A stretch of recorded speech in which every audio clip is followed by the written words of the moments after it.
Unatizama Fizi Empire TV. Ili wa kwanza kupata habari zetu, hakikisha una subscribe channel yetu.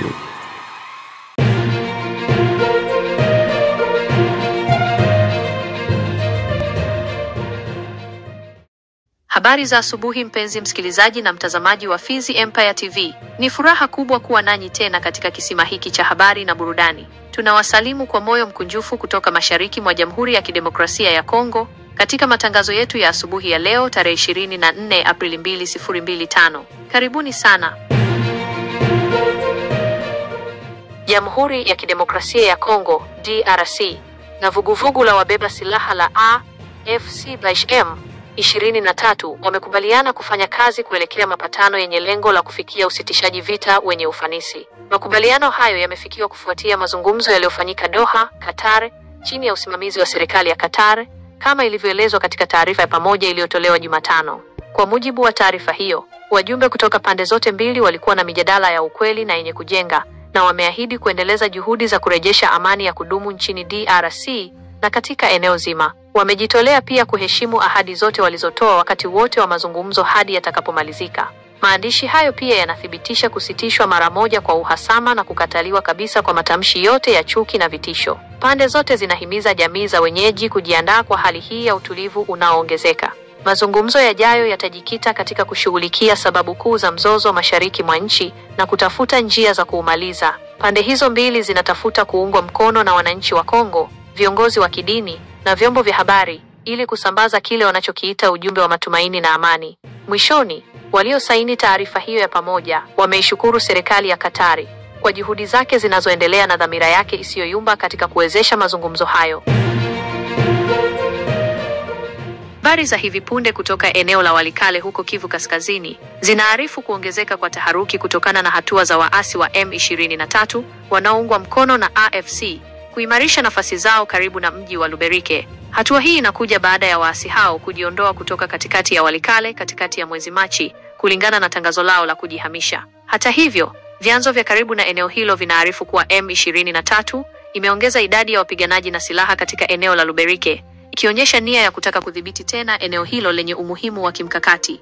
Jumanne jioni Aprili 22, mapigano makali yalizuka kati ya wanamgambo wa kujitolea wanaojulikana kama Wazalendo na vikosi vya AFC/M23. Mapigano hayo yalitokea kwenye barabara ya Kibati Kibua, yakijikita zaidi katika vijiji vya Mikumbi na Miba ambavyo viko umbali wa takriban kilomita 6 kutoka Kibati. Kwa mujibu wa mashirika ya kiraia ya eneo hilo, mapigano hayo yalianza baada ya Wazalendo kujibu jaribio la waasi wa AFC/M23 kusonga mbele kuelekea katikati mwa Kibua, eneo lililo karibu kilomita 30 kutoka Kibati, na kuelekea makao makuu ya eneo la Walikale.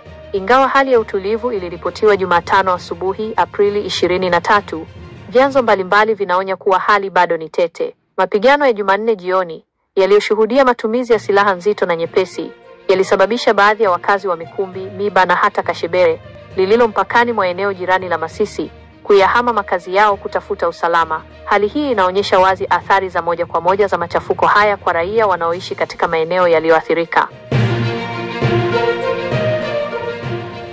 Zilizoripotiwa zinaeleza kuwa vuguvugu la kisiasa na kijeshi katika eneo la Uvira limetangaza kuunda muundo wa pamoja unaojulikana kama Uratibu wa Wazalendo eneo la Uvira. Tangazo hilo lilitolewa katika tamko la pamoja lililosainiwa huko Luvungi mnamo Jumatatu Aprili 21. Muundo huu mpya unaripotiwa kuunganisha vuguvugu 6 ambazo zinasemekana kuwa na uwepo katika maeneo ya Luvungi, Lubarika na Nyangezi. Viongozi wa vuguvugu hizi walisema kuwa wameungana kwa ajili ya vitendo vya uzalendo kwa kuzingatia ibara ya 64 aya ya 1 na 2 ya Katiba ya Jamhuri ya Kidemokrasia ya Kongo. Walisisitiza kuwa hawahusiki na uratibu mwingine wowote isipokuwa wao wenyewe. Tamko hilo ambalo lilisomwa Jumatano Aprili 23, 2025 huko Uvira na Kadogo Tondo Bernard lilitaja majina ya viongozi 4 walioteuliwa kuwa wawakilishi wa mwisho katika vita vya mapigano watakavyoendesha. Viongozi hao ni Msali Awi. 1. Jenerali Kamama Mbigirwa, akitambulika kama mratibu wa kikosi. 2. Jenerali Kashumba Musagara, akishikilia wadhifa wa naibu mratibu wa kikosi. 3. Jenerali Rwaboshi na Mujeme Kihaihai, akitajwa kama Ademlog. 4. Jenerali Kombe Kombe, akitajwa kama mkuu Bwewe. Wajumbe hao pia walielezea nia yao ya kushirikiana na vuguvugu nyingine za kisiasa na kijeshi kwa kwa lengo la kuwaondoa vikosi vya adui kutoka ardhi ya Kongo.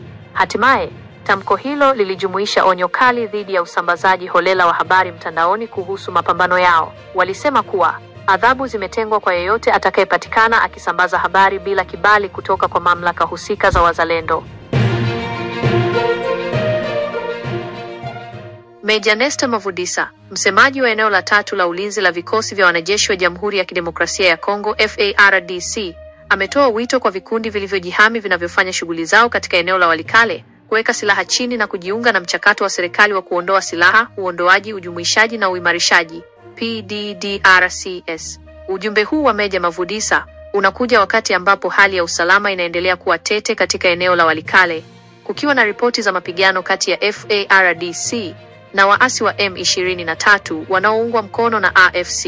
Kufuatia wito huu, vikundi vilivyojihami vinahimizwa kujisalimisha na kushiriki katika mpango wa PDDRCS ambao unalenga kuwawezesha waasi wa zamani kurejea katika maisha ya kiraia na kusaidia katika utulivu wa jamii zilizoathiriwa na migogoro. Ingawa taarifa kuhusu ujumbe huo kutolewa kutoka uwanja wa ndege wa Kigoma haijathibitishwa kwa kina katika taarifa za umma zilizopatikana, wito wa FARDC kwa vikundi vyenye silaha kujisalimisha na kujiunga na PDDRCS ni sehemu ya juhudi zinazoendelea za serikali ya DRC kurejesha amani na usalama katika maeneo ya mashariki mwa nchi yanayokumbwa na machafuko. Mvutano unaoendelea na mapigano na M23 AFC yanaongeza umuhimu wa wito huu kwa ajili ya utulivu wa kudumu. Nous avons fait autant de jours en train de circuler en forêt, visiter des positions. Nous avons vu l'organisation de l'armée. Il y a un message à l'ennemi, à l'agresseur, c'est celui de retourner chez eux. Et les autres groupes armés à déposer les armes et s'adhérer au programme du gouvernement congolais qui veut qu'ils soient démobilisés et réinsérés dans la société civile. Et à la population congolaise de faire confiance à son unique armée qui est les forces armées de la République démocratique du Congo, de collaborer étroitement avec les forces de défense et de sécurité de la République pour la paix et pour leur bien-être. Sans la collaboration de la population, nous ne saurons pas les sécuriser convenablement. Et la raison d'être de notre présence ici, pour élucider les opinions, pour éclairer les opinions tant nationale qu'internationale, pour qu'on sache que les forces armées de la République démocratique du Congo sont à pied d'œuvre. Ils travaillent et ils défendent l'intégrité du territoire national de manière qu'aucun centimètre de la République démocratique du Congo ne soit laissé à l'agresseur. Viongozi kadhaa wa kundi la U23 walijisalimisha kwa wapiganaji wa kujitetea wanaojulikana kama wazalendo huko Kasheke siku ya Jumanne, Aprili 22. Walikubali kuweka silaha chini, wakisema wanapendelea amani badala ya kuendelea na vita vinavyosababisha vifo vya raia. Habari za kujisalimisha kwa wapiganaji wa M23 huko Kasheke ziliripotiwa tarehe 22 Aprili 2025. Huku baadhi ya vyanzo vikieleza kuwa idadi ya waasi waliojisalimisha ilikuwa kati ya 23 na 80.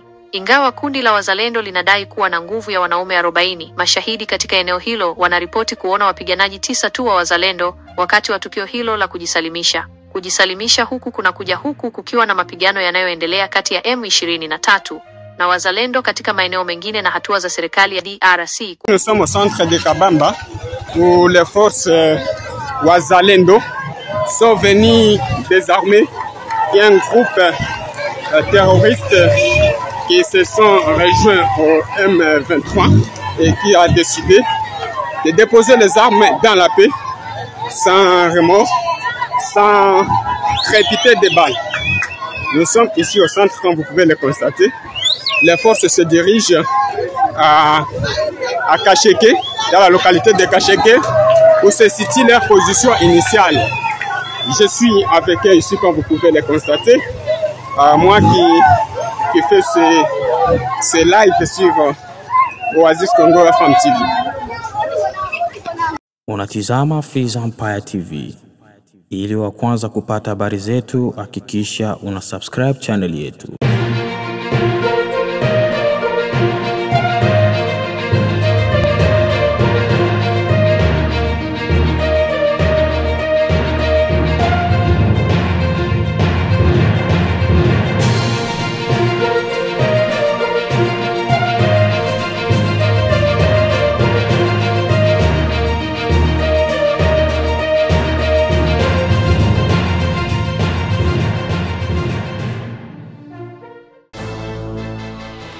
Unatizama Fizi Empire TV.